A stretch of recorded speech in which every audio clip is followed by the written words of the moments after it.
అందరికీ నమస్కారం. సత్యదర్శనానికి అందరికీ స్వాగతం, సుస్వాగతం.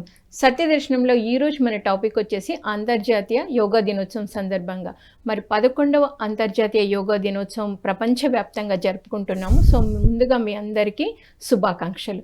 సో ఈరోజు మరి యోగా గురించి తెలియజేయడానికి మనతో పాటు ఉన్నారు. 30 సంవత్సరాల నుండి యోగా మార్గంలో ఉండి ఎంతో అద్భుతంగా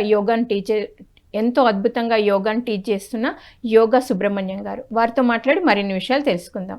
సార్ నమస్తే. సార్ నమస్తే సార్, ముందుగా యోగా ప్రాముఖ్యత. మొదటగా మన పిఎంసి ప్రేక్షకులకి యోగా దినోత్సవ శుభాకాంక్షలు. అంతర్జాతీయ యోగా దినోత్సవం ఇది ఓకే, మంచిదే. మన ప్రపంచానికి మన గురువులు అందించినటువంటి, మన పూర్వీకులు అందించినటువంటి ఒక గొప్ప వరంగా మనం భావించవచ్చు. సమాజానికి, ప్రపంచానికి ఒక మనిషి జీవితంలో వాళ్ళ యొక్క జీవన విధానాన్ని ఆనందంగా, ఆరోగ్యంగా ఉంచుకోవడానికి కావలసినటువంటి అన్ని మార్గాలని ఏర్పాటు చేసి మన యాన్సెస్టర్స్ మనకి అందించడం జరిగింది. దీన్ని ప్రపంచానికి అందించిన ఘనత కూడా మన భారతీయులదే. అందులోనూ మన ప్రధానమంత్రి, గౌరవనీయులైనటువంటి ప్రధానమంత్రి గారు వారి యొక్క సంకల్పంతో ఈ అంతర్జాతీయ యోగా దినోత్సవాన్ని డిక్లేర్ చేయడము ఈ రోజున చాలా ఆనందకరమైనటువంటి విషయం అమ్మ. ఈ యోగా యొక్క ప్రాముఖ్యత గురించి మీరు అడిగారు. వాస్తవానికమ్మ, యోగం అంటే ఒక అదృష్టం. ఓకే. యోగం అంటే ఒక సంయోగం, అంటే ఒక కలయిక. ఓకే. అంటే జీవాత్మ లయం అవ్వడం, జీవాత్మ పరమాత్మల కలయికే ఆధ్యాత్మిక పరిభాషలో యోగం అంటే.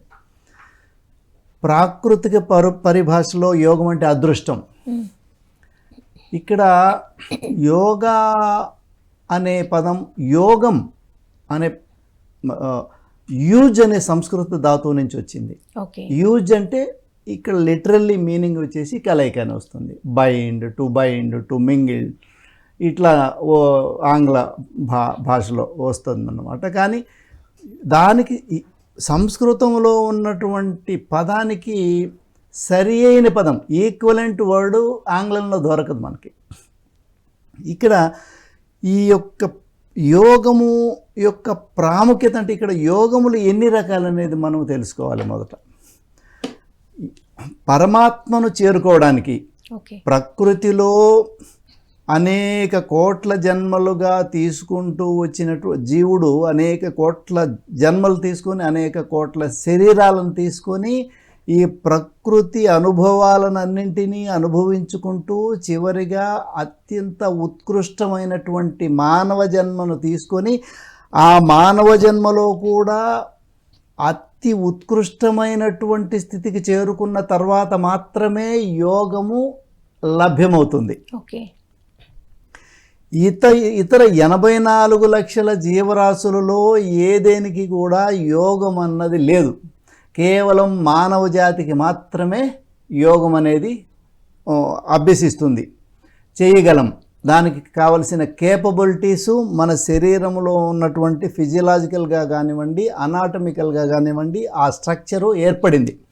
కేవలం మనిషి మాత్రమే యోగాన్ని అభ్యసించగలడు.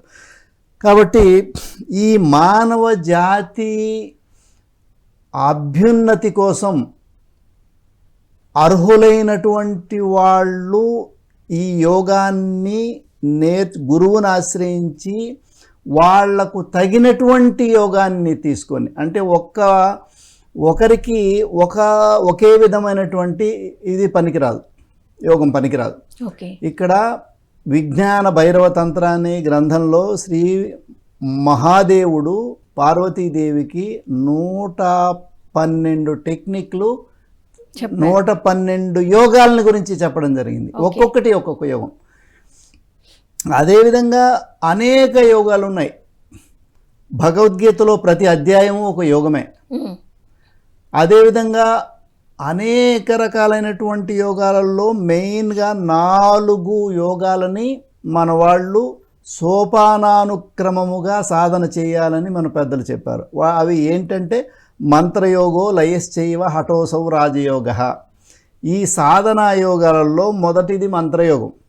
మంత్రయోగంలో గుడిని కట్టి గుడిలో విగ్రహాన్ని పెట్టి మంత్రోచ్చారణతోటి ఆ యొక్క మంత్రం మననాత్రాయతే ఇతి మంత్ర అంటారు. అంటే మనస్సును మంత్రములో లయము చేసి తద్వారా మోక్షాన్ని పొందడం ఒక మార్గం. అదే భక్తి యోగం కూడా మంత్రయోగంలో ఒక భాగం మాత్రమే. భక్తి ద్వారా ఎంతోమంది భక్తి యోగం ద్వారా మీరాబాయి అయితేనేమి, ఈయన మన భక్త తుకారాం అయితేనేమి, ఇంకా ఎంతోమంది అన్నమాచార్యులు అయితేనేమి, ఎంతోమంది ఆ భక్తి మార్గం ద్వారా యోగాన్ని పొందినటువంటి వాళ్ళు ఉన్నారు. భక్తి యోగము ద్వారా ఆ పరమాత్మ కలయిక పొందినటువంటి వాళ్ళు. అదేవిధంగా ఈ మంత్రయోగంలో కూడా 4 రకాలైనటువంటి పద్ధతులు ఉన్నాయి. వామాచారము, దక్షిణాచారము, కౌళాచారము, సమయాచారము. వారి వారి గుణాలకు అనుగుణంగా గురువు యొక్క అనుజ్ఞతోటి, గురువు యొక్క ఆధ్వర్యంలో సాధన చేసేటటువంటి విధానాలలో ఈ 4 మంత్రయోగాల్లో చెప్పడం జరిగింది. దీని తర్వాత లయయోగం. అంటే లయయోగము ఒక పద్ధతి, అందులో కొన్ని అంగాలు ఉంటాయి. వాటిని అనుసరించి ఒక పద్ధతిని, ఇప్పుడు 112 పద్ధతులు చెప్పడం జరిగింది, అవన్నీ కూడా లయ పద్ధతులే. ఒక్కొక్క పద్ధతిని ఎవరికి ఏ పద్ధతి ఉపయోగపడుతుందన్నది కేవలం వాళ్ళ యొక్క శరీర తత్వాన్ని బట్టి, మానసిక స్థితిని బట్టి, వాళ్ళ యొక్క భావోద్వేగాల యొక్క పరిస్థితులకి అనుగుణంగా గురువు శిష్యుడికి నేర్పించేటటువంటి ఒక పద్ధతి. ఆ పద్ధతిని మాత్రం ఇప్పుడు 1,25,00,000 లయ పద్ధతులని చెప్పడం జరిగింది శివుడు పార్వతీదేవికి. విజ్ఞాన భైరవ తంత్రంలో మనకు దొరికేది 112 టెక్నిక్లే. 1,25,00,000 లయ ప్రక్రియలని చెప్పడం జరిగింది. అంటే ఏ ప్రక్రియ ఎవరికి ఉపయోగపడుతుందన్నది కేవలం అనుభవజ్ఞుడైనటువంటి గురువుకు మాత్రమే తెలుస్తుంది. ఆ గురు సాన్నిధ్యాన్ని పొంది ఆయన యొక్క గురువుని సంతృప్తిపరిచి సేవ ద్వారాను అనేక రకాలుగా వాళ్ళ ద్వారా మనకు ఏ ప్రక్రియ మనకు అనుకూలంగా ఉంటుందో ఆ ప్రక్రియను గురు ద్వారా పొంది అందులో లయాన్ని పొందొచ్చు. అది దానిని లయయోగం అన్నారు. తర్వాత హఠం. ఇప్పుడు మనకు భక్తి యోగం అయిపోయింది సార్, మంత్రయోగం అయిపోయింది, ఇప్పుడు లయయోగం అయిపోయింది. ఇప్పుడు ఎన్నో రకాల యోగాలు ఉన్నాయి. అందులో మనకు ఈ సమాజానికి ఇప్పుడు పనికొచ్చే యోగ పద్ధతులను మాత్రమే మనము డిస్కస్ చేసుకుంటున్నాం. ఇప్పుడు నెక్స్ట్ హఠయోగం. సోపానానుక్రమంగా ఈ 4 యోగాలను అభ్యసించడం అన్నది, ఈ 4 యోగాల గురించి మాత్రమే ఇప్పుడు చెప్పుకుంటున్నాం. ఇంకా ఎలాబరేటెడ్గా వెళితే దాదాపు కొన్ని 108 యోగములు ఉన్నాయి. ఒక్కొక్క యోగాన్ని గురించి మనము ఈరోజు విపులంగా చెప్పుకోలేం, కానీ కొంతవరకు మనం మెయిన్ ఈ రోజుల్లో సమాజానికి, ఈ రోజుల్లో యోగా అనేది దేనిని ఆధారంగా తీసుకుని చెప్తున్నారు, మనవాళ్ళు చెప్పినటువంటి యోగం ఏంటి, ఇప్పుడు చేసేటటువంటి యోగా దేనికోసం చేస్తున్నారు, దానివల్ల ఎటువంటి ప్రయోజనాలు పొందుతాయన్నది ఈరోజు మనం డిస్కస్ చేసుకుంటాం. అయితే నెక్స్ట్ 3వది హఠయోగం. హఠయోగములో తర్వాత రాజయోగం. ఇక్కడ రాజయోగ హఠయోగాలు ఒకటి లేకుండా ఒకటి ఉండవు. ఒకవేళ మంత్రయోగము సిద్ధి పొందిన వ్యక్తి రాజయోగాన్ని పొందుతాడన్నది గ్యారంటీ లేదు. ఎందుకంటే లయయోగాన్ని పొందిన వ్యక్తి రాజయోగాన్ని పొందుతాడన్నది గ్యారంటీ లేదు. కానీ హఠయోగాన్ని సాధించిన వ్యక్తి రాజయోగాన్ని కంపల్సరీగా పొందుతాడు. ఎందుకంటే హఠయోగో వినా రాజయోగ, రాజయోగో వినా హఠ. అంటే హఠయోగం లేకుండా రాజయోగం లేదు, రాజయోగం లేకుండా హఠయోగం లేదు. సో వీటిల్లో ముఖ్యంగా ఇప్పుడు సమాజంలో పాటిస్తున్నటువంటి, సాధన చేస్తూ ఉన్నటువంటి యోగం అది ఏదైనా అంటే అది హఠయోగం. హఠయోగంలో అనేక రకాలైనటువంటి ప్రక్రియలని ఆరోగ్యంగా ఉండడానికి కోసం ఉపయోగిస్తున్నారు. ఇప్పుడు ఆత్మ పరమాత్మ యొక్క జీవాత్మ పరమాత్మ కలయిక దీనితో పొందవచ్చు. అది చివరిగా దొరికేది నిర్లిప్త స్థితికి వచ్చినప్పుడు. ఇక్కడ శోధనం దృఢతా చైవ స్థైర్యం ధైర్యంచ లాఘవం ప్రత్యక్షంచ నిర్లిప్తంచ ఘటస్థ సప్త సాధనం. ఘటయోగం అంటారు దీన్ని, హఠయోగం అని కూడా అంటారు. ఈ 7 అంగాలు 7 లిమ్స్ ఈ యొక్క హఠయోగంలో ఉన్నాయి. వీటిని సాధన చేస్తే చివరి దశ నిర్లిప్తం అంటే సమాధి స్థితి. ఆ లోపు వచ్చేటటువంటి దారిలో ఆ సాధన చేసే ప్రారంభ దశ నుంచి చివరి దశ వరకు లోపల ఉండేటటువంటి ఆ ప్రక్రియల ద్వారా ఈ ఆరోగ్యం ఇస్తుంది మొట్టమొదటి స్థితి. మొట్టమొదటి శరీరం ఆరోగ్యంగా ఉంటుంది. ఆసనైన దృఢత,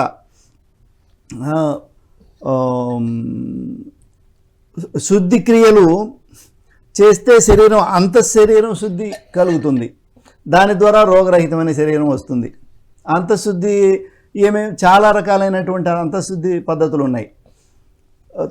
వాటిల్లో దౌతైర్బస్తి తదా నేతి లౌలికి త్రాటకం తదా కపాలభాతిశ్చైతాన్ని షట్కర్మాణి సమాచరేత్ అంటారు. అంటే 6 క్రియలు మనము ఆచరిస్తే శరీరం అంతఃశరీరం శుద్ధి అవుతుంది. బాహ్య శరీరం మనం ఎటు స్నానంతో శుద్ధి చేసుకుంటాం. అంతఃశరీరం శుద్ధి కావాలంటే కేవలం హఠయోగ పద్ధతుల ద్వారానే మాత్రమే శుద్ధి అవుతుంది.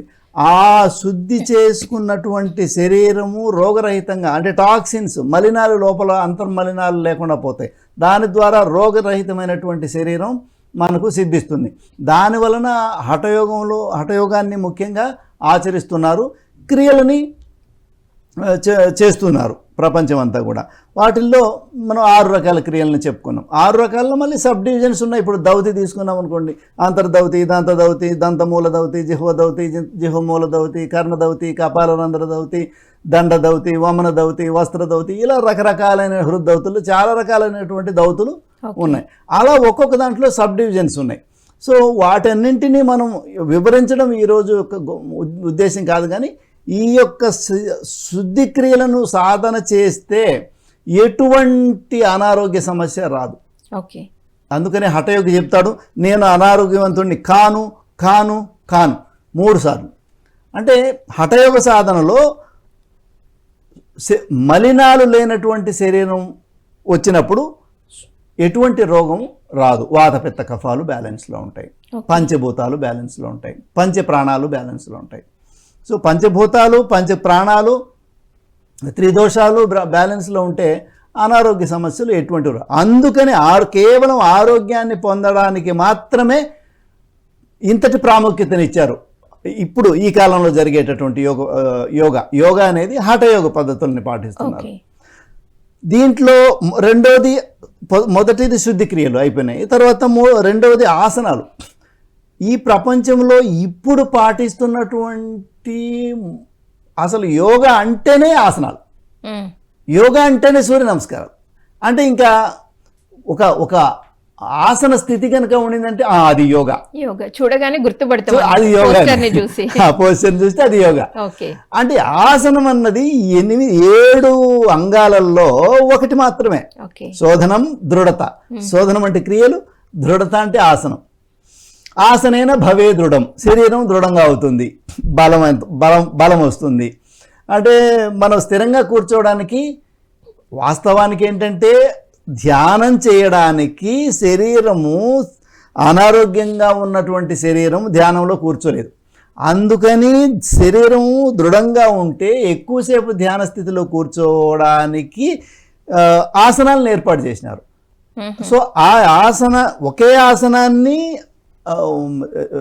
చేయాలి ఎక్కువసేపు. కాబట్టి ఈ ఒకే ఆసనాన్ని చేయడానికి శరీరంలో ఉన్నటువంటి స్థితిగతులన్నీ కూడా, అంటే ఎనర్జీ బ్లాకేజెస్ అన్నిటినీ కూడా రిలీజ్ చేసి మొత్తం cosmic energy or vital force, pranic energy అంతా కూడా బాడీలో సవ్యమైన దశలో ప్రసారం జరగటానికి కావలసినటువంటి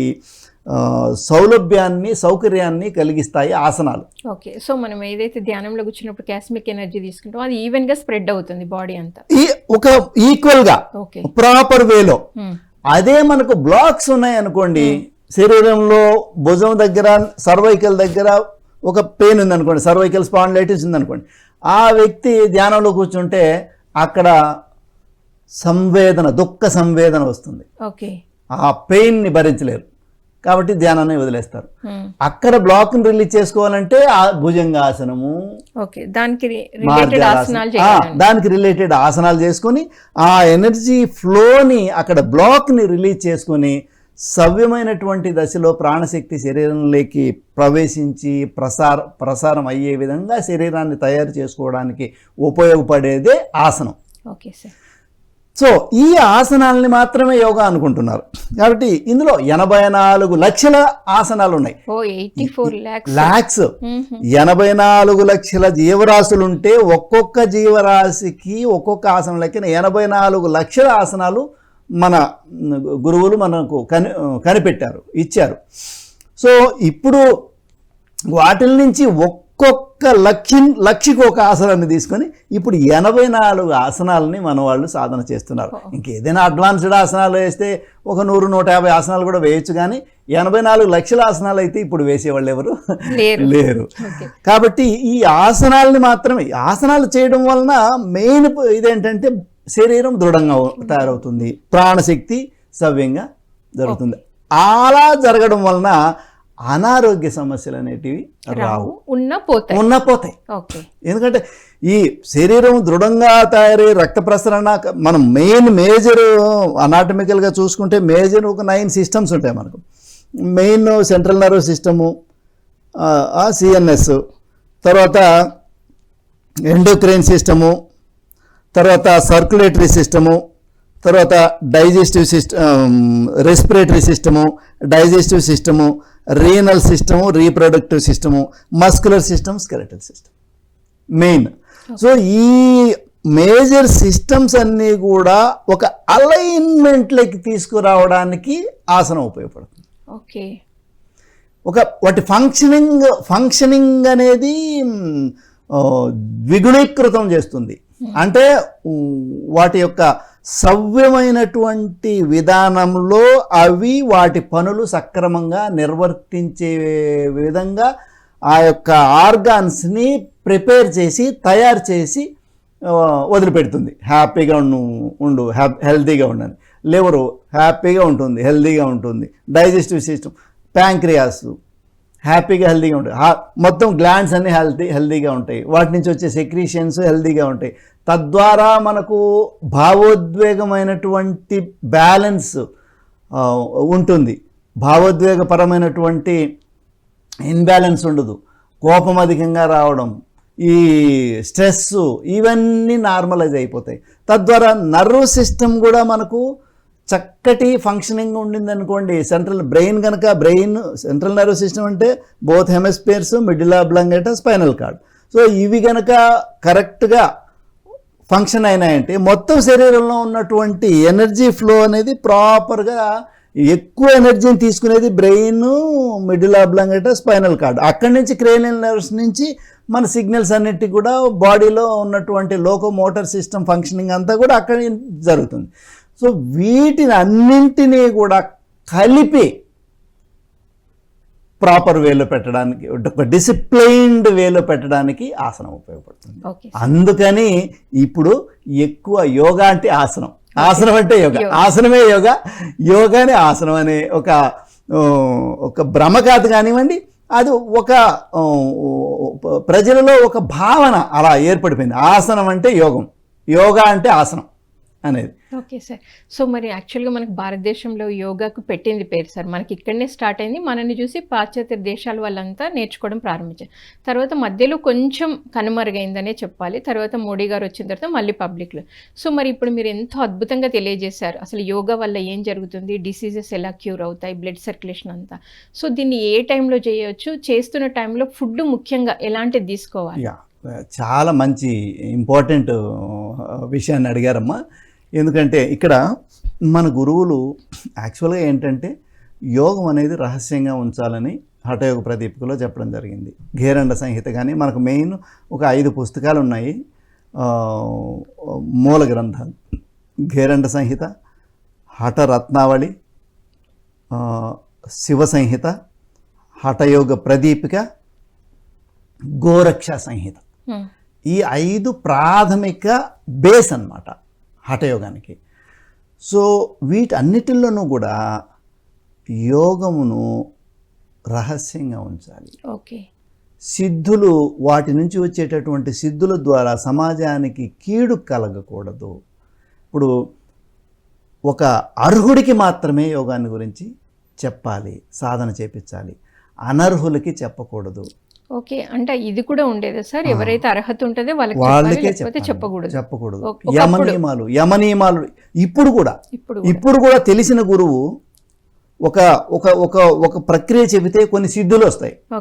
ఆ సిద్ధుల ద్వారా లోక కళ్యాణం జరగాలి, అంతేగాని డిస్ట్రాక్షన్ జరగకూడదు. ఇప్పుడు రావణ బ్రహ్మ ఆయన మహాయోగి, ఎన్నో సిద్ధులు ఉన్నాయి, వాటి ద్వారా లోక కళ్యాణానికి బదులుగా లోక వినాశనం జరిగింది. అదే రాముడి దగ్గర సిద్ధులు ఉన్నాయి. గురువు వశిష్ఠుడు, విశ్వామిత్రుడు ఆయనకు సిద్ధులు ఇచ్చారు, రామబాణాన్ని ఇచ్చారు. వాటి వలన లోక కళ్యాణం జరిగింది.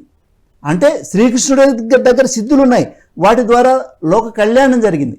అదే ఒక లోక వినాశనం జరిగినటువంటి ఇప్పుడు భస్మాసురుడు, ఇలా ఎంతోమంది రాక్షస ప్రవృత్తి కలిగినటువంటి వ్యక్తులు, తమోగుణ ప్రధానమైనటువంటి వ్యక్తులకి యోగాభ్యాసాన్ని, అందులో సిద్ధులు వచ్చేటటువంటి కొన్ని ప్రక్రియలు ఉన్నాయి, అవి చెప్పకూడదు. అర్హత కలిగినటువంటి వాళ్ళకు ఎందుకు ఇవ్వాలని చెప్పారంటేనమ్మా, సిద్ధులు మిస్యూజ్ అవుతాయి అనేది. ఇంకొకటి ఏంటంటే, వీళ్ళు విద్య నేర్చుకొని, మనకు ఉదాహరణ మృత్యుంజయ మంత్రాన్ని నేర్చుకొని గురువునే చంపేసి మళ్ళీ బయటకు వస్తాడు కదా, ఒక పేరు మర్చిపోయాను నేను. అంటే ఇక్కడ మెయిన్ ఏంటంటే, విద్య నేర్చుకునే శిష్యుడు అనేవాడు యమ నియమాలని ఎంతవరకు పాటిస్తున్నాడు అనే దానిపైన అహింస, సత్యము, అస్థేయము, బ్రహ్మచర్యము, అపరిగ్రహము, శౌచము, సంతోషము, తపస్సు, స్వాధ్యాయము, ఈశ్వర ప్రణామం, ఇవి యమ నియమాలు అంటారు. యమము అంటే సెల్ఫ్ రూల్స్, నియమము అంటే సెల్ఫ్ రూల్స్, యమము అంటే సోషల్ రూల్స్. వీటిని ఎంతవరకు పాలన చేస్తున్నారు అని గమనించిన తర్వాతనే గురువు ఎవరికి ఏ విద్య ఇవ్వాలనేది చెప్పడం జరిగింది. ఇక్కడ కొన్ని మన వాళ్ళు ఎందుకు ప్రపంచం అంతా, ఇప్పుడు మనది పబ్లిసిటీ కాదమ్మా, మన విద్య అంతా కూడా గుప్తంగానే ఉంటుంది, ఎందుకంటే అర్హులకు మాత్రమే ఇస్తారు. కానీ పబ్లిసిటీ వెస్ట్రన్ సైడ్ వెళ్ళిందంటే అది పబ్లిక్ అయిపోతుంది. పబ్లిసిటీ, వాళ్ళు బిజినెస్ మైండ్ సెట్ వాళ్ళది, డబ్బులు సంపాదించేటటువంటి దానికి వాడుకున్నారు. ఇప్పుడు మన దేశంలో ఇప్పుడు తంత్రకు సంబంధించినటువంటి జ్ఞానం ఏదో అంతో ఎంతో వాళ్ళు తెలుసుకొని వాళ్ళు లక్షలు ఫీజులు పెట్టి వసూలు చేస్తున్నారు. యోగానికి లక్షలు ఫీజులు వసూలు చేస్తున్నారు. ఇక్కడ ఒక చిన్న ఇది నేర్చుకునేది, దాన్ని వాళ్ళు ఎక్స్పోజ్ చేసేది వ్యాపార పరంగా, అంటే బిజినెస్ మైండ్లో వాళ్ళు మన జ్ఞానాన్ని వాళ్ళు ఉపయోగపెట్టుకుంటున్నారు. అది అదొక రకంగా దురదృష్టకరమనే చెప్పాలి. ఇంకో రకంగా చెప్పాలంటే, మన గురువులు కొంతమంది బికేఎస్ అయ్యంగారు కానివ్వండి, కృష్ణమాచార్య కానివ్వండి, ఇంకా కొంతమంది ఒక యోగి ఆత్మకథ ఈయన పరమహంస యోగానంద కానివ్వండి, వీళ్ళు కొన్ని యోగ పద్ధతుల్ని నేర్పించారు వివేకానందుడి దగ్గర నుంచి కూడా. వాటి వలన మేలు జరిగింది, కానీ ఈ యొక్క కొంతవరకే ఇవ్వాలి. వాళ్ళకి ఇవ్వాల్సినటువంటి జ్ఞానాన్ని యోగములో ఒక ఆసనం వరకు, ప్రాణాయామం వరకు ఓకే. ఇంకా ముద్రల్లోకి వెళ్ళి అష్టసిద్ధుల్ని సంపాదించుకొని వాటి ద్వారా లోక వినాశకానికి దారి తీసే పరిస్థితులు కూడా ఏర్పడతాయి. కాబట్టి మన వాళ్ళు రహస్యంగా ఉంచాలని చెప్పేసి అని అనుకున్నారు. ఇప్పుడు ఆసనాల వరకు ఓకే, ఆసన ప్రాణాయామం, క్రియలు, ఆసనాలు, ప్రాణాయామాలు బహిరంగ యోగా అంటారు దీన్ని. అంతరంగ యోగం కాకుండా బహిరంగ యోగం వరకు ఎవరికైనా ఇవ్వచ్చు అనే ఉద్దేశం ఇప్పుడుంది. కానీ అంతరంగ యోగానికి వెళితే మాత్రం కేవలం యమ నియమాలను పాటించేటటువంటి సత్పురుషులకు మాత్రమే అంతరంగ యోగాన్ని చెప్పాలని గురువుల యొక్క సిద్ధాంతం. సో ఈ ఆరోగ్యం కోసం ఈ 3 బహిరంగ యోగం, క్రియలు, ఆసనాలు, ప్రాణాయామాలు. ఓకే సార్, ఇప్పుడు మీరు చెప్పారు ఆరోగ్యం కోసం యోగా అన్నారు. సో మరి ఇప్పుడు చాలా మందికి కూడా హెల్త్ ఇష్యూస్ వస్తున్నాయి సార్. ఇప్పుడు ప్రస్తుతం ఉన్న సమాజంలో యోగాను చాలా మంది వెతుకుతున్నారు. ఒకప్పుడు యోగా వాళ్ళ దగ్గరికి వెళ్ళేది, ఇప్పుడు వాళ్ళే యోగా దగ్గరికి వస్తున్నారు. సో మరి ఇప్పుడు మనం చెప్పుకుంటే ఏ టైమింగ్స్లో యోగా చేయాలి, ఎన్ని గంటలు చేయాలి, డిసీజ్ని బట్టి డిఫరెంట్ యోగా ఉంటుందా, అలా ఆ టైంలో ఫుడ్ ఎలా తీసుకోవాలి, ఏ ఏజ్ వాళ్ళు అయినా చేయొచ్చా, మొదలైన విషయాలన్నీ. ఓకే, ఇప్పుడు మొదట మనం టైమింగ్ కోసం వస్తే, బ్రహ్మ ముహూర్తం అన్నది యోగా అభ్యాసానికి, ఏదైనా ఆధ్యాత్మిక సాధనకి బ్రహ్మ ముహూర్తం మంచి టైం. అది అంటే 3:20 అంటే 3:15 నుంచి 6 గంటల లోపు సాధనకి బాగుంటుంది. ఓకే, ఏదైనా సరే. ఇప్పుడు అంత తొందరగా నిద్ర లేసేవాళ్ళు లేరు కాబట్టి వాళ్ళు ఎప్పుడైతే లేస్తారో లేచిన వెంటనే స్నానం చేసి మొహం కడుక్కొని సాధన చేయొచ్చు. అది 7 కావచ్చు, 8 కావచ్చు, ఏది తీసుకోకుండా ఖాళీ కడుపుతోటి బాత్రూమ్ వెళ్ళి కాలకృత్యాలు అయిపోయిన తర్వాత స్నానం చేసుకొని మొహం కడుక్కొని వచ్చి కూర్చొని ఎప్పుడు లేస్తే అప్పుడు లేచిన వెంటనే సాధన చేయాలి. ఇది టైమింగ్. పోతే ఎంతసేపు చేయాలి, ఎంతసేపు చేయాలి అనేది మనము నేర్చుకున్న ప్రక్రియలను బట్టి ఉంటుంది.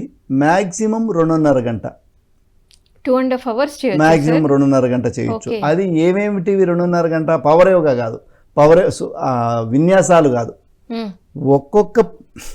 ఇప్పుడు ఇక్కడ మొదట వాళ్ళ యొక్క శరీర తత్వాన్ని చూసుకోవాలి, వాళ్ళ యొక్క ఫిట్నెస్ లెవెల్. ఇప్పుడు 16 నుంచి 20 సంవత్సరాలలో 20-25 సంవత్సరాల లోపు యువకులు ఉన్నారనుకోండి, పెళ్లి కాని వాళ్ళు 2.5 గంట రిగరస్ ఎక్సర్సైజ్ చేయొచ్చు, రిగరస్ యాక్టివిటీ చేయొచ్చు. అంటే పవర్ యోగా, డైనమిక్ యోగా అని చెప్తూ ఉంటారు, ఈ విన్యాసాల నుంచి తీసుకుని. సో విన్యాసాలు చేయొచ్చు వాళ్ళు, తర్వాత ఆసనాలు చేయొచ్చు, తర్వాత ప్రాణాయామాలు చేయొచ్చు.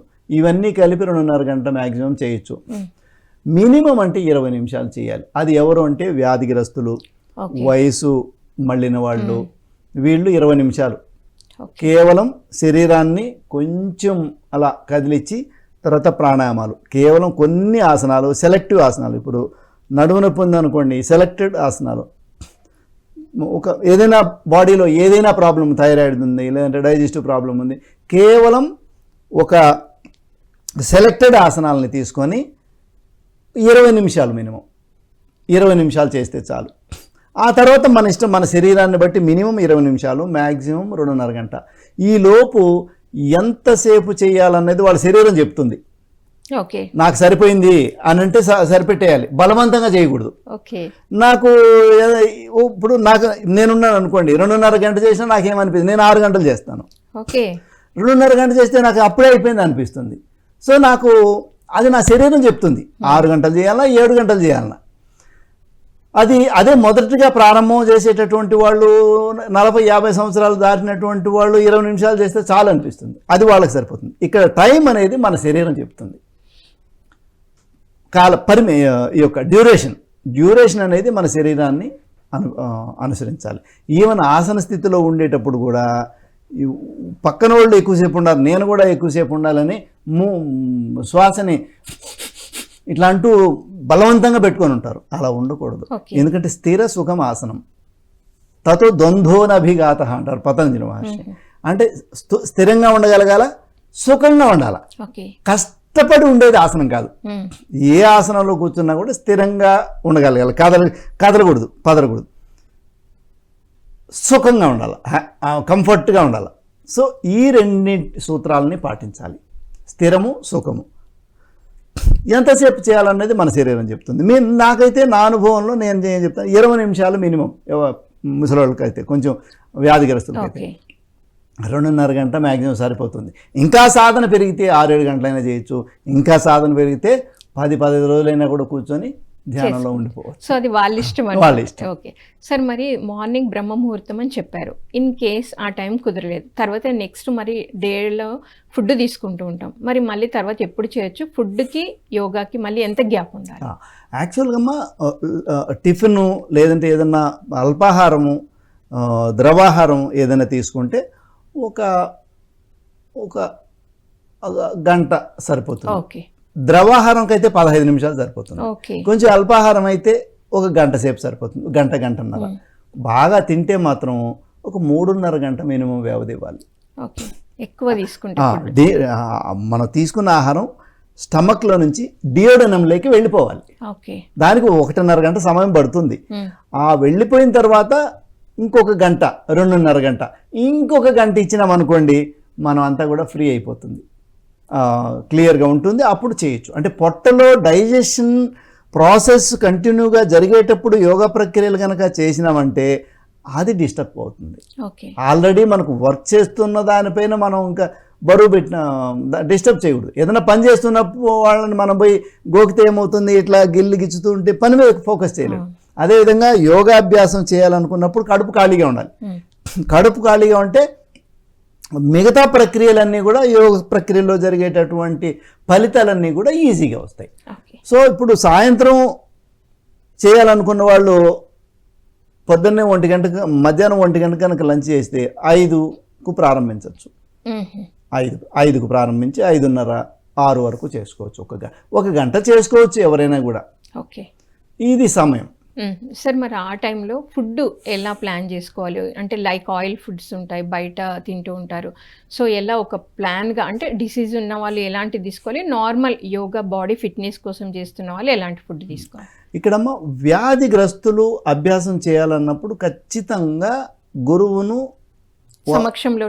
సమక్షంలో, అందులో కూడా ఎక్స్పర్ట్ అయినటువంటి వ్యక్తి సమక్షంలో దేనికి ప్రయోగిస్తున్నాము, దేనిపైన యోగా, దేనిపైన ఆసన ప్రాణాయామ ప్రక్రియల్ని ప్రయోగిస్తున్నాం అన్నది, క్రియలు, ఆసనాలు, ప్రాణాయామాలు, బహిరంగ యోగం, వీటిని ఏ వ్యాధిపైన ప్రయోగిస్తున్నాం అన్న స్పృహ గురువుకు ఉండాలి.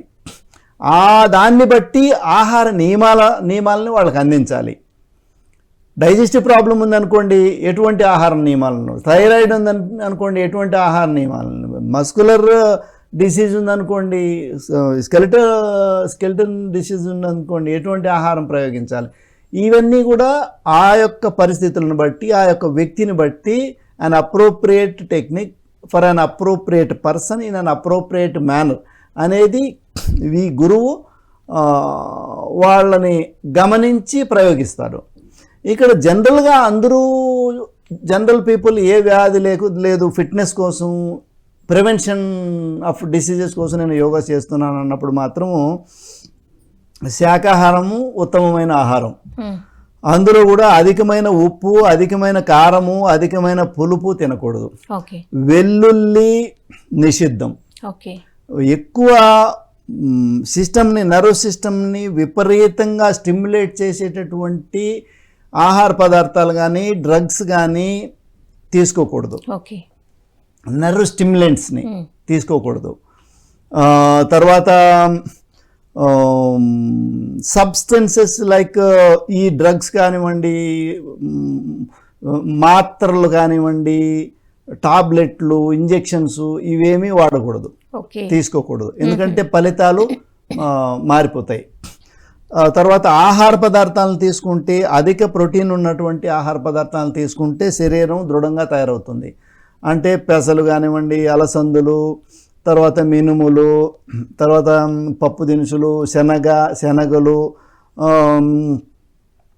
తర్వాత ఇవన్నీ కూడా కందులు, ఇలా పప్పు దినుసులు, ద్విదళాలు అంటారు. అన్ని ద్విదళాలని తీసుకోవచ్చు. ఉలవలు, అన్ని ద్విదళాలని తీసుకోవచ్చు. వాటిల్లో అధిక శాతంలో ప్రోటీన్ ఉంటుంది, మాంసకృతులు అధికంగా ఉంటాయి. దాని తర్వాత ఆకుకూరల్లో మనకు దొరికేటటువంటి ఆకుకూరలు అన్నీ తీసుకోవచ్చు మితంగా. తర్వాత కాడలు తీసుకోకూడదు, కాడలతో కూడినటువంటి ఆకుకూరలను తినకూడదు. మామూలుగా ఈజీ డైజెస్టివ్ ఫుడ్ని తీసుకోవాలి. ఇక్కడ ఇది సత్వగుణం ఉంటుంది అందులో ఆకుకూరల్లో కూడా. కాయగూరల్లో అధికమైన చేదును, కఠినమైనటువంటి కాయగూరలు తప్ప మిగతాటి అన్నీ తీసుకోవచ్చు. గుమ్మడి మంచి ఆహారం, తర్వాత సొర, కాకర తక్కువగా తీసుకోవచ్చు, ఎందుకంటే చేదు, అధికమైన చేదు తీసుకోకూడదు అంటారు. కాకరకాయ తినకూడదు, యాక్చువల్గా అది వేడి చేస్తుంది ఎక్కువగా. మనం కనుక సాధన చేసేటప్పుడు కాకర తీసుకోకూడదు. తర్వాత గేరండ సంహితలో పథ్యము అపథ్యం అనేది చెప్పి ఉండదు అనమాట. ఎటువంటి ఆహార పదార్థాలను తీసుకోవాలి, ఎటువంటి ఆహార పదార్థాలను తీసుకోకూడదు. యోగాభ్యాసి ముఖ్యంగా ప్రాణాయామాలు చేసేటప్పుడు ఆహార నియమాలు ఖచ్చితంగా పాటించాలి. ఎందుకంటే ప్రాణాయామ యుక్తేన సర్వరోగ క్షయ భవేత్, అయుక్తేన సర్వరోగ సముద్భవ. ఇక్కడ ఆహారం మనకు కనుక ఆహార నియమాలు కానీ అయుక్తమైనటువంటి ప్రాణాయామాలు చేస్తే రోగాలు పుడతాయి, యుక్తంగా ప్రాణాయామాలు చేస్తే సర్వరోగాలు కూడా పోతాయి. కాబట్టి ఆహార నియమాల్లో సాత్విక ఆహారం అంటే ఫ్రెష్ ఫ్రూట్స్, వెజిటబుల్స్, గ్రెయిన్స్ అంటే మన ఈ పప్పు దినుసులు, తర్వాత కార్బోహైడ్రేట్స్ కోసం మనం గోధుమలు, బార్లీ, బియ్యము కూడా తీసుకోవచ్చు, ముడి బియ్యం. ఫ్యాట్ అన్న తర్వాత నెయ్యి, వెన్న అన్లిమిటెడ్గా తీసుకోవచ్చు. ఓకే, నెయ్యి వెన్న అన్లిమిటెడ్. మామూలుగా అయితే అందరు నెయ్యి వాడద్దు, రిఫైన్డ్ ఆయిల్ అసలు వాడద్దు. ఓకే, డాక్టర్లు చెప్తారు ఇది నెయ్యి వాడొద్దని, అది శుద్ధ తప్పు. మన సాంప్రదాయాలు మొట్టమొదటి ముద్ద నెయ్యితోనే తినాలి. ఓకే, నెయ్యితోనే మొదటి ముద్ద తినాలి, మీకు తెలిసి ఉంటుంది. కాబట్టి నెయ్యి లేకుండా ధార లేని తిండి దయ్యాల తిండిరా విశ్వదాభిరామ అంటాడు. ధార అంటే నెయ్యి లేని తిండే దయ్యాలు తినే తిండి అని అంటాడు. కాబట్టి నెయ్యి ఖచ్చితంగా వాడాలి, వెన్న ఖచ్చితంగా వాడాలి. శ్రీకృష్ణుడు ఎంత వెన్న తిన్నాడు? వెన్న నెయ్యి ఖచ్చితంగా వాడాలి. రిఫైన్డ్ ఆయిల్ ఇంట్లోకి కూడా రానిద్దండి. ఈ సఫోలా అది ఇది ఏదేదో ఉన్నాయి కదా, ఆ యొక్క రిఫైన్ చేసిన ఆయిల్ని ఇంటిలోకి కూడా రానియద్దు. కేవలం కావాలంటే గానుగతోటి నువ్వులు కానీ, వేరుశనగలు కానీ, ఇంకా నూనె పదార్థాలు కుసుమ నూనె కానీ, ఇంకా ఏదైనా తీసుకోవచ్చు. కానీ లేదంటే నెయ్యి వెన్న, ఈ ప్యాకెట్లో దొరికే నెయ్యి వెన్న కూడా అవి శుద్ధమైనవి కావు. మనం ఎక్కడైనా గోశాల ఉన్న చోట శుద్ధమైనటువంటి నెయ్యి వెన్న తెచ్చుకొని వాడితే ఇంకా యోగం అనేది అసలు అట్లా బ్లో అవుతుంది. నెయ్యి వెన్న తింటే ఖచ్చితంగా తినాలి. ఆవు పాలు నెయ్యి వెన్న తింటేనే ఆ యొక్క కుండలిని రైజ్ అవుతుంది, శరీరంలో ఆ నాడులన్నీ కూడా శుద్ధి అవుతాయి, సత్వగుణం వస్తుంది. అది కాకుండా వేరే ఆహారాలను తీసుకుంటే రజస్తమో గుణాలు కనుక పైకి వస్తే యోగం అంతా కూడా సర్వనాశనం అయిపోతుంది. తన యొక్క జన్మలకి పాపం అంటుకుంటుంది. రావణాసురుడికి లాగా రజోగుణం తమోగుణం పెరిగిందంటే యోగంలో ఏమవుతుందంటే ఎనర్జీ పెరుగుతుంది. ఆ ఎనర్జీ పెరిగినప్పుడు మన సంకల్పాలు తొందరగా ఫలిస్తాయి. మనం అదే సత్సంకల్పాలను కనుక చేసుకున్నామంటే లోక కళ్యాణం జరుగుతుంది. దుస్సంకల్పాలు చేస్తే లోక వినాశనం కలుగుతుంది.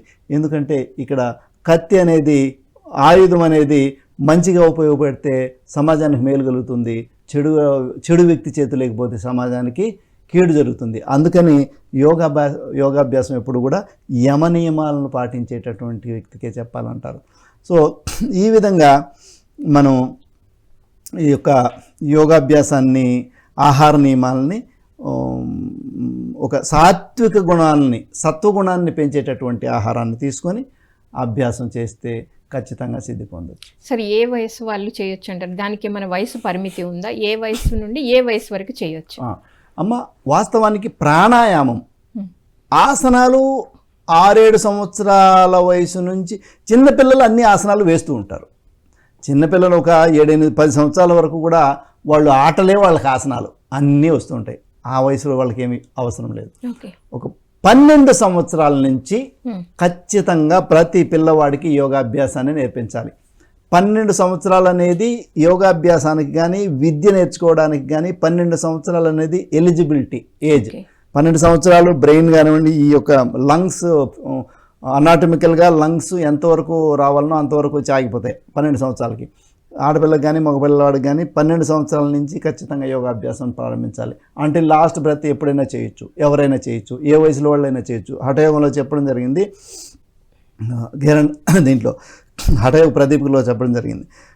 12 సంవత్సరాల తర్వాత ఖచ్చితంగా చేయొచ్చు. ఎవరైనా సరే, ముసలివాళ్ళు కానీ, ఆడవాళ్ళు కానీ, వ్యాధిగ్రస్తులు కానీ, ఎటువంటి సమస్యలు ఉన్నటువంటి, అంటే వికలాంగులు కానీ ఎవరైనా సరే పట్టుదలతో యోగ సాధన చేస్తే ఖచ్చితంగా సిద్ధి వస్తుంది అని చెప్పేసి. కాబట్టి ఇక్కడ 12 సంవత్సరాల లోపు పిల్లల్ని ఆడుకోమని చెప్పాలి. వాళ్ళకి ఏం కూర్చొని పెట్టి ఓం చెప్పని అవసరం లేదు. 12 సంవత్సరాలు దాటి 13వ సంవత్సరం పడిన వెంటనే యోగాభ్యాసం గురువు దగ్గర చేర్పించేసి యోగాని అభ్యాసాన్ని ప్రారంభించాలి. ఓకే సార్, మరి చాలామంది ఇప్పుడు మీరు చెప్పిన టైం డ్యూరేషన్ ప్రకారం చూస్తే 45 మినిట్స్ ఇట్లా కొన్ని చెప్పారు కదా. సో అస్సలు టైం లేదు అనుకొని ఇప్పుడున్న జీవన విధానంలో టైం ఉండకపోవచ్చు. అలాంటప్పుడు మెయిన్ ఆసనస్ చాలామందికి ఏంటి అంటే ఒక్క సూర్య నమస్కారాలు చేసుకున్నా చాలు అనేది ఒకటి ఉంది వాళ్ళకున్న జ్ఞానం ప్రకారం. సో ఇది కరెక్టేనా? అన్నీ చేయలేనప్పుడు సూర్య నమస్కారాలు మనం ఎంత టైం చేసుకోవచ్చు? ఓకే, ఇక్కడ అమ్మ ఈ టైం లేదు అనే మాటని నేను సమర్థించను. ఎందుకంటే 24 గంటల సమయాన్ని ఎవరికి ఇస్తున్నావు? ఎవరెవరు అభివృద్ధికి పోయి తోడ్పడుతున్నావు? ఉద్యోగం చేయడం అంటే వాళ్ళ కంపెనీని డెవలప్ చేయడానికే, కేవలం పట్టుకుట్టు కోసం ఏదో అంతో ఎంతో ఇదిలు ఇస్తున్నారు వాళ్ళు, అంతే కదా. అంటే ఇంత ప్రీసియస్ లైఫ్ని ఒకరి కోసం మొత్తం ఇచ్చేసి నీకు అనారోగ్యాలు వస్తే మంచంలో పడితే నిన్ను చూసేవాళ్ళు లేక కన్నా నరకం అనుభవించి పోవడానికి సిద్ధపడుతున్నామంటే అదే ఒక కర్మ అన్నమాట. ఎవరైతే జ్ఞానం ఉంటుందో, ఎవరికైతే కొంచెం ఇంకిత జ్ఞానం ఉంటుందో 24 గంటల్లో 1 గంట నా కోసం నేను కేటాయించుకుంటాను. కానీ 24 గంటలు 1 గంట నా కోసం నేను కేటాయించుకోలేకపోతే నా జీవితం ఎందుకు? నా లైఫ్ ఎందుకు జీవించాలి నేను? కాబట్టి గంట కాదు 2.5 గంట మన కోసం మనం కేటాయించుకోవాలి. 1 గంట ఆసనాలు చేయాలి, 1 గంట ప్రాణాయామాలు చేయాలి, 1 అరగంట ధ్యానం చేయాలి. ఆసన ప్రాణాయామ ధ్యానం 1 అరగంట ప్రాణాయామాలు చేసినా, 1 గంట ఆసనాలు చేసినా, 1 గంట ధ్యానం చేయాలి. మన అనుకూలతను బట్టి 2.5 గంట రోజుకు ఖచ్చితంగా వాళ్ళు కేటాయించుకోవాలి. నాకు టైం లేదంటే బాడాన దూకు గంగలో. ఇదే చెప్తాను, టైం లేదనే మాటను నేను సమర్థించను. ఇంకా ఎప్పుడైనా ఒకరోజు సమయము దొరకక కొంచెం పనులు ఎక్కువై ఉంటే ఒక 12 సూర్య నమస్కారాలు చేయొచ్చు. ఒక్కొక్క సూర్య నమస్కారం 1/2 నిమిషంలో అయిపోతుంది. 12 సూర్య నమస్కారాలు 6 నిమిషాల్లో అయిపోతాయి. ఓకే, సో సూర్య నమస్కారాలు చేసుకోవచ్చు. ఓకే సార్, ఒక అనులోమ విలోమ ప్రాణాయామం, లేదా ఎడమ ముక్కు ద్వారా తీసుకొని కుడి ముక్కు ద్వారా వదలను, కుడి ముక్కు ద్వారా తీసుకొని ఎడమ ముక్కు ద్వారా వదలను, అనులోమ విలోమ అంటారు. అనులోమ విలోమ ఒక 21 సారి చేసుకొని 21 రౌండ్లు, ఒక 12 రౌండ్లు సూర్య నమస్కారాలు చేసుకుంటే ఈరోజు అది వారంలో 1 రోజు మాత్రమే దీనికి అనుమతి. మిగతా రోజుల్లో 2.5 గంట రోజుకి కేటాయించుకోవాల్సిందే. Okay sir. సార్ మరి చివరిగా అంతర్జాతీయ యోగా దినోత్సవం సందర్భంగా మీరు ఒక యోగా టీచరు, యోగా మార్గంలో ఉన్నందుకు మీ అనుభూతి? అమ్మ, నిజంగా మీరు అలా చెప్తూ ఉంటే నాకు హృదయంలో ఒక రకమైనటువంటి భావోద్వేగం వస్తుంది. నిజంగా మన గురువులకి మన సనాతన ధర్మాన్ని మనకు ఒక మంచి యోగ జీవన విధానాన్ని అందించినటువంటి పరమ గురువులకు అందరికీ కూడా వాళ్ళ యొక్క పాదాభివందనాన్ని చేసుకోవాలనిపిస్తుంది. ఎందుకంటే వాళ్ళు మనకు ఈ విద్యను అందించకపోతే మన జీవితాలు ఇంకా ఎంతో దుర్భరంగా ఉండేటివి. వాళ్ళ యొక్క జ్ఞానాన్ని మనకు ఇచ్చి మనకు ఎంతో ఆనందాన్ని, ఆరోగ్యాన్ని ఇచ్చిపోయినటువంటి మన యాన్సిస్టర్స్, మన గురువులందరికీ కూడా ఒక్కొక్కరికి పేరు పేరున మన భారతదేశం తరపున, ప్రపంచం తరపున వాళ్లకు ఎవరైతే యోగా అనుభవం ద్వారా, యోగ సాధన ద్వారా ఆనందాన్ని, ఆరోగ్యాన్ని అనుభవిస్తున్న వాళ్ళందరూ కూడా వాళ్లకు, మన యాన్సిస్టర్స్కి రుణపడి ఉంటారు. అందులో మనము కూడా ఉన్నాము. ఈరోజు మన పిఎంసి ఛానల్లో ఈ యొక్క నా యొక్క అనుభూతిని పంచుకోవడం నాకు చాలా ఆనందంగా ఉంది. నిజంగా మనం అదృష్టవంతులం. ఎందుకంటే యోగాన్ని సాధన చేస్తూ అందులో ఉన్నటువంటి అనుభూతులు ఎన్నో ఉన్నాయి, ఎన్నో అనుభూతులు ఉన్నాయి. వాటన్నింటినీ మనము చెప్పుకోలేము. కానీ ఈరోజు నాకు చాలా ఆనందంగా ఉంది. పిఎంసి యాజమాన్యానికి, ఈ అవకాశం ఇచ్చినందుకు మీ అందరికీ కూడా కృతజ్ఞతలు తెలుపుకుంటున్నాను. Thank you sir. మరి ఎంతో అద్భుతంగా అసలు యోగా అంటే ఏంటి మొదలుపెట్టి ఎన్ని రకాలు ఉంటాయి, గురువు సాంగత్యంలో ఎలా చేయాలి, ఏ వయసు వాళ్ళు చేయాలి, ముఖ్యంగా ఫుడ్ ఎలా తీసుకోవాలి ఆ టైంలో అనేది ఎంతో అద్భుతంగా తెలియజేశారు. Thank you sir. Thank you so much. So విన్నారు కదండి, అంతర్జాతీయ యోగా దినోత్సవం సందర్భంగా యోగా సుబ్రహ్మణ్యం గారు ఎంతో అద్భుతంగా యోగా గురించి మనకు తెలియజేశారు. రేపు సత్యదర్శనంలో మరొక మాస్టర్తో మళ్ళీ కలుద్దాం. Thank you.